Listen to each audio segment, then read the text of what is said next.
Hi guys, Tony Rice from Chief Instructor of Yarm Martial Arts. Welcome to Tony Talks. If you come across this one before, guys, or you've never come across it before, Tony Talks came out of creation of teaching children martial arts here at Yarm Martial Arts, and effectively the Ninja Talk called, we used to do mat chats and they ended up calling it Tony Talks. And going into local schools as well, they ended up calling it Tony Talks. So basically it's just an extension of that, guys. Today I want to talk about attitude. Now, in the last video, and you can scroll down for any of the videos, guys, I've already done, spoke about different mindsets and different things like commitments, goal orientation, stuff like that. But today I'm going to talk about attitude in relation to the last video I did, which was in regards to mindset over the COVID-19 and some of the difficulties we had at Yarm Martial Arts, mindset as we're getting over certain things as well. I just want to go down the line of the attitude to create a great mindset. Now, how do we create a great attitude to create a great mindset? It's basically is have the consistency of a goal-oriented lifestyle. Now, what do I mean by that? It's difficult to create a lifestyle if you're in this position of where you have no job and you've got children and you're married and you're struggling, and the last thing you're going to be thinking of is lifestyle, or you're just going to take from day to day. Totally get that. Been there myself in the past. On the other side of things, if you've got, you're wealthy and you don't want for anything, what type of lifestyle are you going to create there? Okay, you've got everything, so you must have a great lifestyle, but not necessarily. Sometimes it's the opposite way around. Somebody who's really struggling could be happy, and somebody is wealthy and doing really well financially and got all the things that we all like to have, like the boats, the cars, the houses and all that, might not be happy.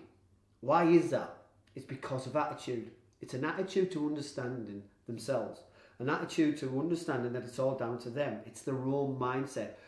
What you see is the only thing that you see. Nobody else sees it. What you see behind your eyes and what your brain decides to take and what you decide you want to listen up to or what you want to take on board is down to you. That little voice in your head is you. Nobody else. It's not your parents. It's not your friends, it's not your family, it's not your wife, your husband, it's not your brother, sister, it's not your work colleagues.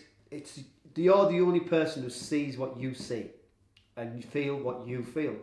So in that sense, taking it from that point of view, what type of attitude would we need to do that? Now this goes back to the mindset of when you come across a difficulty, how do you get over that difficulty? Do you give up, do you quit, or do you bash through it and think how become resourceful and how we're going to get around it or get through it? Now this is all about attitude, because what you decide and what you think is totally down to you. Nobody else. We say this to our little ones as well. They decide. I mean, the story I always give the children when we do a mat chat, especially our newbies, is basically say, right, if you get up in the morning, right, and you're in a bit of a tired, moody, you don't want to go to school, right, and you drag your feet. Oh, don't want to go, don't want to go to school, can't be bothered, don't want to go. Yeah, what do? You drag your feet. You drag your feet to get your breakfast. So you stroll around, then you drag your feet to get ready for school. Your parents get yourself. And we always say at this point, what's mum and dad's reaction? And they're all the same comment always comes back. They start shouting a little bit, start getting a little bit like, come on, hurry up. I said, yep. You know why? Because you work as a team. And the fact is, you're dragging them, because your parents' attitude is they need to be somewhere else. And if you're slowing them up, they start worrying. They're not going to get there for work. Not going to get on time because they've got to drop you off at school. Do you know? And that day of that attitude of them rushing around, 9 times out of 10 keeps going on through the day because they're under that pressure all the time. And you get that look of, really? Yeah. Because obviously, as parents, we don't tell our children 9 times out of 10 what we do out of school. We say we go to work and that's it, really. Or that it's not very often your children ask you, what do you actually do? They just assume you go to work and that's it. Then on the other flipping side, we always say to them, right, on the other side, what happens if you get up in the morning and you're happy and you can't wait to get to school, you can't wait to see your friends, and you get up and you're really buzzing with energy? What happens? You go downstairs, have your breakfast, no hassle. You come upstairs, you get ready, no hassle. You don't go play with your toys. You come downstairs and you tell your mum and dad, I'm ready. What's the attitude of your parents? They're happy because you just got on with it. You work within the team to support mum and dad as team captains. Now, who makes the choice? Who actually makes the choice whether you're in a good mood or whether you're in a bad mood? It's the same for you guys. Now, obviously, I don't know your situation, guys. I know some of you might be really struggling at the moment, and I know some of you have been really successful. But at the same time, those of us that are in the middle area, that we're comfortable, you know, we're working, we're all right, we don't have any money worries, but, you know, we still have to go to work to pay our bills. It's that situation of who makes that decision of whether we're in a good mood or a bad mood, whether we take the negativity on or do we take the positivity on. And this is where attitude comes in. Attitude is about pushing yourself and driving yourself, but also it's taking the attitude of looking at yourself, taking a breather out, having a breath where you just stop. Okay? Put your mobile to one side. Don't go on Netflix. Don't become entertained by, you know, Candy Crush or whatever. Just put it to one side. And the fact is, guys, is at the end of the day, it will pause. Why do most people come when they come into a room, put the telly on or get the mobile? It's because they don't want to sit there and suddenly think.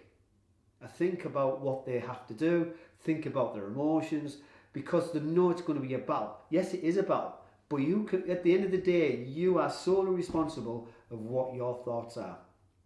Okay?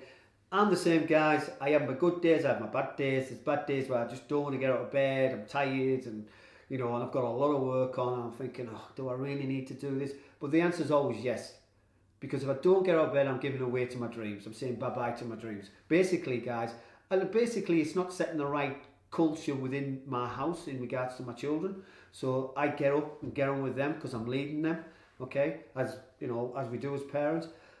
But basically, guys, it's all about attitude and having the right one. Now, one of the skills is actually pause at least 2 or 3 times in the day. And I mean pause, literally, no matter what you're doing, okay, suddenly go, right, okay, what am I doing here? How am I feeling?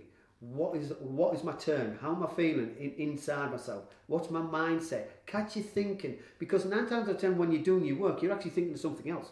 Because if it's a job that you do consistently, it gets to a point where you do it automatically in your brain. It's like driving. Most of us when we drive, okay, 9 times out of 10 can't remember how we got to A and B. We know what we did, but we can't exactly think what we were thinking or what we're driving when you were halfway there. But I guarantee you know what you were thinking in a thought process about something else. This is what I'm getting at. Try and catch yourself. What is your process? Is it negative or is it positive? You know, if it's negative, change it into a positive. Okay? Why am I thinking that? Well, I don't really want that. I'm going to think about this. Put yourself in a state. One of the tools I do, guys, is actually stand up and go for a walk around. Yeah? Check out, skip on the spot, but actually put my mindset into a point where I can think back about something that really made me happy, made me joyous, and I take that on board, I get that feeling. Once I get that feeling inside and feel happy about myself, then I go back to work. So I'm in a good mood. And bear in mind, guys, when you stop an important focus job, okay, and you're thinking negatively, it's good to come away from it, because when you go back, it takes you at least 10-15 minutes to get back into that focus mode again. So you've got to think about these little things where you're working for a little bit, break off. If you catch yourself, just catch yourself and break off the day, break the routine, break it off. But really focus on yourself into the attitude of wanting a good attitude, to get a good mindset, to get over whatever your challenges are or whatever you're going in the right direction. Hope you enjoyed that video, guys. If you want to see the previous video, just simply click that one. And if you want to see the playlist of Tony Talks, press that one. And if you want to subscribe so you get all the videos from Tony Talks and all the other various videos we put up on our channel, on Yarm Martial Arts channel, just simply subscribe. Thanks very much for your time, guys. Have a great day. All the best.